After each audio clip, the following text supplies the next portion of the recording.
جب لوگوں نے نہ مانا تو نوح نے اللہ سے عرض کی کہ پروردگار، میں اپنی قوم کو رات دن بلاتا رہا، لیکن میرے بلانے سے وہ اور زیادہ گریز کرتے رہے۔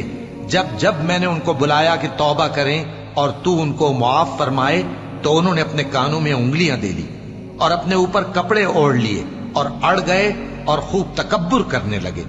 پھر میں ان کو بلند آواز سے بھی بلاتا رہا، پھر علانیہ بھی اور رازداری سے بھی سمجھاتا رہا۔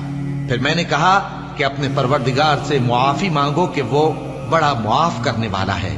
وہ تم پر آسمان سے موسلا دھار میں برسائے گا اور تمہارے مال اور بیٹوں میں اضافہ کرے گا اور تمہیں باغ عطا کرے گا اور ان میں تمہارے لیے نہریں بہا دے گا۔ تم کو کیا ہوا ہے کہ تم اللہ کی عظمت کا اعتقاد نہیں رکھتے، حالانکہ اس نے تم کو طرح طرح کی حالتوں میں پیدا کیا ہے؟